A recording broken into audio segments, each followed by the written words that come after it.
Let's talk about how to make sure your LinkedIn profile is set up to convert more followers and, more importantly, get more leads. So my name's Tommy Clark. I run Compound. We're a B2B content agency where I produced over 250 pieces of LinkedIn content per week for our B2B SaaS and service founders. Now, part of that is making sure that their profile is set up to convert as many of those impressions and new viewers of their content into followers and buyers of their products and services. So a lot of people overcomplicate this, and I just want to give you the roadmap, and it's actually quite simple to set up in literally 5 minutes. It should not take you long. Now, the first thing here is you want to treat your LinkedIn profile like a landing page. This mindset shift helps you set up your headline, your profile picture, your header, your bio, your featured links, all the stuff we're going to go over in today's guide. But the point is you're going to get all this traffic from the post that you're publishing, ideally 3 to 5 times per week, if not more. And these people are going to come to your profile, kind of like how you drive traffic to a landing page from Facebook ads or LinkedIn ads or even organic traffic. And you want to make sure it's set up properly to convert that traffic into loyal followers and eventual prospects and customers. The first thing here that we want to take care of is your profile picture. Quite simple. Really just make it clear and high res, close up to your face, and have a pretty solid background color. So these 3 examples of myself, Austin Hughes, Adam Robinson, pretty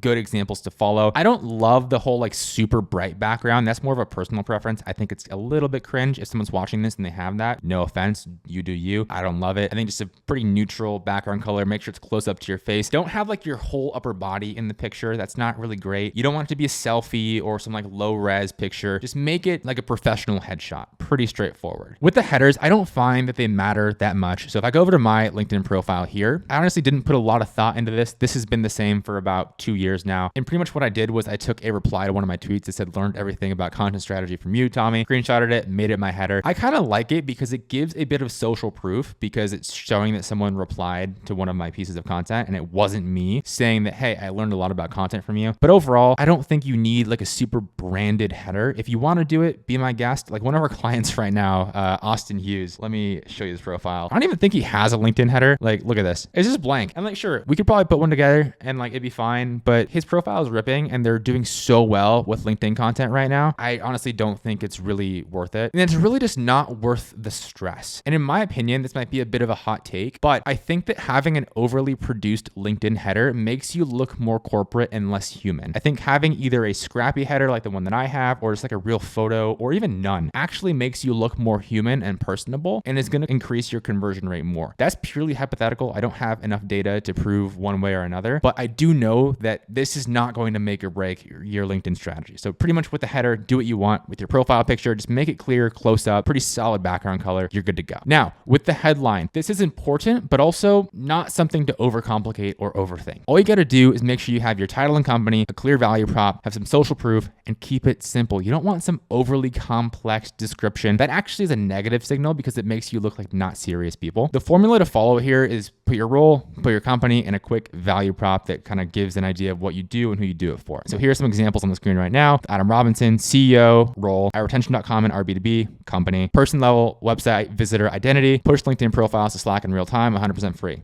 Value prop. Myself, Tommy Clark, CEO, role at Compound company, building a social media agency for B2B companies, value prop. You see how this works? You don't want to overthink it. And again, don't put something like, oh, I'm a marketing unicorn or a social media ninja or a B2B go-to-market wizard. Like, please just stop. Just make it simple. Role, company, a quick rundown of your value prop in one sentence. You're good to go. Now, with the featured link, this is probably the most important part of your profile and one that is important for you not to skip because again, you're treating your profile like a landing page and the best landing pages have a very clear call to action. So what do you want the visitor to do? And the featured link is really where you want to drive that traffic. So what is the next desirable action for a prospect to take in your funnel? So if you're running a SaaS company, it might be to book a demo. Or what I would recommend is some way to get them on your email list. So a lead magnet or a newsletter or a case study or whatever that next step is, I would recommend having 1 to 2 featured links. You don't want to have 17. Think of it like ordering something at a fast food restaurant. If you look at the menu and there's like 17 or 87 different options, it's very confusing and overwhelming. But if you have 1 to 3 clear options of, hey, this is what people normally get, I'd recommend this. It makes the buying decision or in this case, a conversion decision a lot easier. You want to make it simple. So 1 to 3 links, I'd recommend 1 to 2. And what you can do in this case is put a lead magnet, a case study or social proof, or really just straight to book a demo or your homepage. This example from the Vermont co-founder Rishabh is a few case studies of customers of theirs. I have my newsletter. And also now that I've actually got my template pack, which by the way, if you want that, go ahead and get that below. But I have my newsletter here and my LinkedIn template pack here. Again, if my audience takes one of those two actions, I'm happy. And if you'll notice, one thing to call out with the featured link is you want to treat the imagery like a YouTube thumbnail. So it should add to the title or the headline and increase the likelihood that someone clicks through. So in this case, I just, again, made it very simple, 50 plus LinkedIn content templates. If someone wants LinkedIn content templates, they're going to click through. In this case, it's join 22,000 B2B marketers to read social files. Again, just making it more likely that someone clicks through. This example here from Zamp, this goes to their homepage, this goes to their newsletter. Again, don't overcomplicate this, but just make sure you have that next desirable step. So wherever you want someone to go next after your LinkedIn profile, that's where your featured link should go.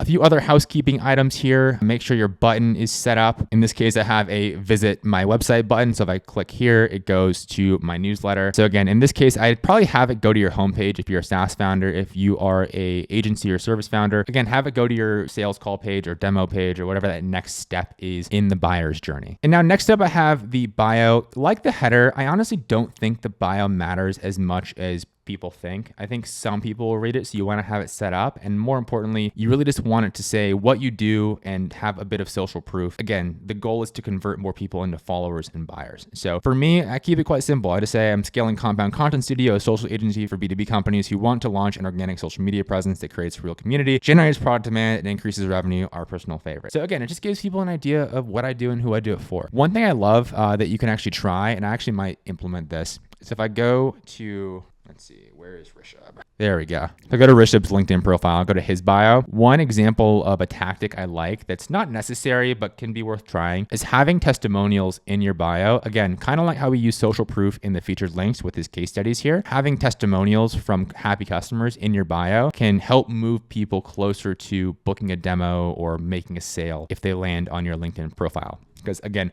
the more social proof that you can show someone, the more likely it is that they're going to convert. And that's really it. Like the profile setup isn't that complicated. Of all the areas that you're going to focus on with your founder-led content, I would spend like 10 minutes on this, 20 max. I don't want you spending an hour. I don't want you spending a day. I don't want you testing this over and over and over again. If you're producing good stuff on the timeline and you're building trust with people, they're going to want to take the next step. And the most important part of your profile is to make it clear who you are and what you do, and then also make it clear what that immediate next step is for your audience. So for me, it's getting people on my newsletter. For you, it might be getting them to a demo booking page or to a lead magnet or a webinar you're doing. Just get clear on what that next step is for your audience and make sure your profile is set up in a way that allows you to do that. So clear profile picture, clear header with social proof. Make sure your bio is up to date, but don't spend too much time on it. Again, your header can be branded, but doesn't really matter. Again, look at Rishabh's right here. The Vermont branding, it's there, but it's not overly produced or overly branded. It's pretty scrappy. Make sure your links are all up to date. And if you do that, you'll be in a good spot. So if you have any questions, please let me know. Subscribe here for more tips on how to use LinkedIn and social in general to get more leads for your B2B company. And last but not least, if you want to learn the entire strategy, I have a free course on my YouTube channel that goes over the start to finish process for launching and scaling a founder-led content presence. So I'll toss that video up on the screen right now. Drop a like on this one, and I'll see you over there for that next one where I'll walk you through step by step the entire process.